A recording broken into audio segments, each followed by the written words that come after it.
That's probably a big storyline of this game is probably going to be you and Harbaugh, since you guys are back at your alma maters and been at it for a while. I know one time Harbaugh was asked about what it was like to coach his alma mater, and he said it's intense. Now that you've been living it for going on 4 years, I guess how do you find it? Probably the same.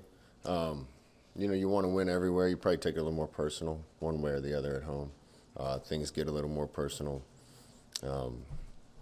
There's nowhere where I would probably despise losing more than here. It's harder to handle here, but it's also, I don't know if I'd ever enjoy wins as much somewhere else as I do here. Scott, when you went back and watched Saturday, I mean, what did you make of the three guys playing in your spots on the line and how they handled that? I thought it was an improvement. The big thing is we came off the ball better. Our pad level was better. When we can generate run, a lot of other things are going to work. Thought Teddy and Nuri both did a really good job, particularly with that.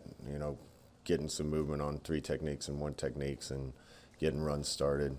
Thought the right side did too, but the left side played really well. Other guys came in and played well. So, I think that the guys have gotten the message, and we need to keep doing that. We got to move people, and runs are hard to generate if you don't get any movement up front. Is that as well as you guys have blocked on the perimeter too, in terms of? No, I'm still not completely satisfied with that. We could have had a couple other plays that were a little bigger if we'd have done a little better with that. And you got to be tough everywhere, including outside. That's the mark of a good team. When Nuri first got here, I think he'd been playing football like 2 years total. But could you see early on that there was something there you could mold? He has potential. He still has potential. Played pretty well in 1 game, so we got to keep him going and get the rest of the guys to keep improving too. And that's just a starting point.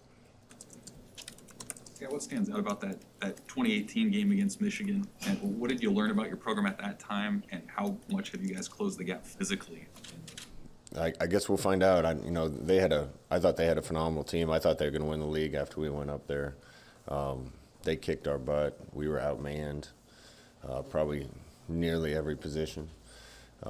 We didn't have much of a chance in that one. And they got another good team, I think, very similar to that one. And we get an opportunity to test ourselves against a really good team.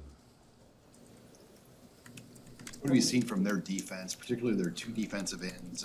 Hutchinson looks to be one of the better defensive players in the conference right now. Yeah, those guys cause havoc. They're hard to block. You go try to block them outside and they'll beat you inside. They're tough to protect against. I think their middle linebacker is really good too. They're good across the board, but those edge guys are the guys that really create problems and plays for them, and we definitely got to have a plan for them. A couple had mentioned on Saturday that it was helpful to the defense to have Chenander up in the box. How did you guys come to that decision to put him up there? Oh, he's been up there.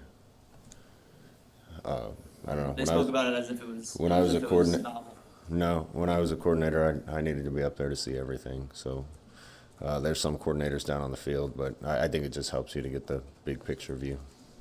I know you've said for a while that a number of these players were close, and then on Saturday, when it came to the wide receivers, you did have your full group back. What does having a full group, including Oliver Martin, just do for the offense when they are able to be out on the field?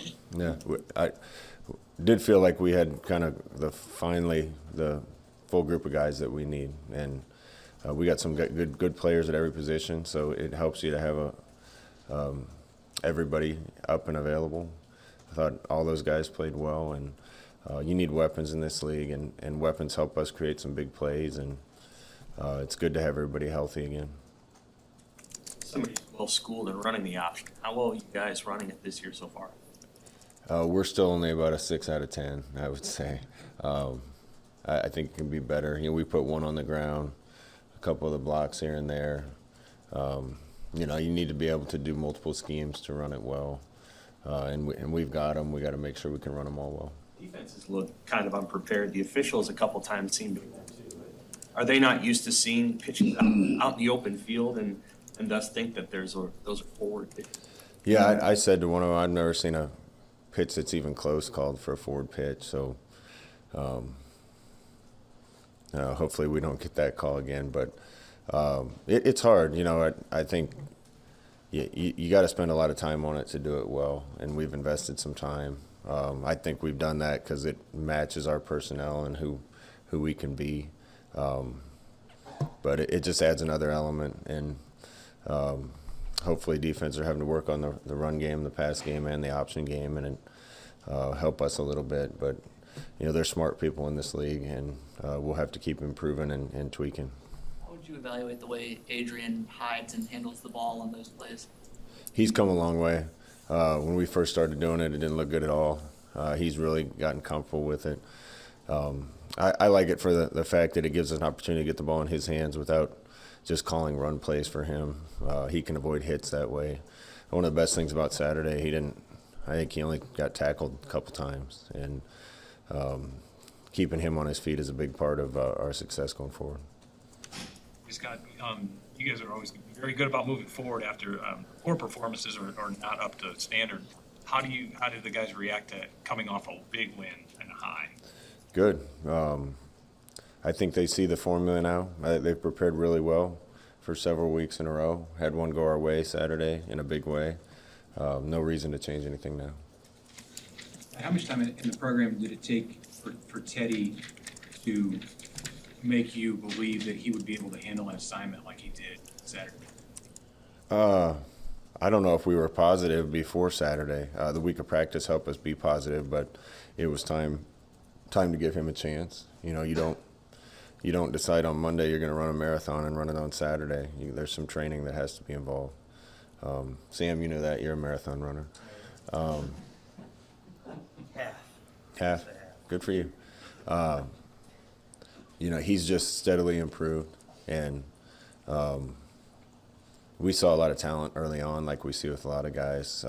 It's really come pretty fast with him, and I thought he had a good. Again, it's just a start, but I thought he had a good first attempt at it. Were there characteristics with him even before he got into your program? I know as a 21 signee, you couldn't spend as much time around those guys as really anybody before. But did you know something about him that made you think he was special? We knew he had the size. He moves better than I anticipated him. He can bend and move and run.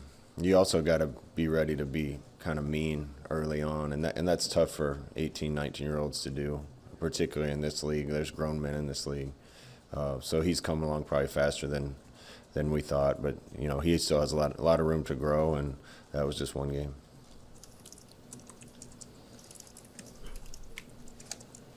What do you think Turner did at the right side first game out? He did well. A lot of our runs creased behind the left side, and that wasn't intentional. That's just kind of the hash we were on and things that happened. Thought Sickerman played well again. Cam played well again. Turner's got to get used to that over there, but he's got a ton of talent too. So I thought it was a step in the right direction with our line up front, and they're going to have a big challenge this week. These guys are tough to block and tough to move. I know Yank got a lot of the talk after the game Saturday, but Ramirez had 3 big weeks for you in a row. Just what have you seen out of him, and is he starting to reach that level you wanted running back as far as having the whole package? Well, the one thing I say about Ramirez, he took the competition seriously. He kept improving. He's running hard. He's running hard between the tackles. He's got speed. He's still got room to grow, and we'll keep letting those guys compete. And obviously, Jock's in that competition now. So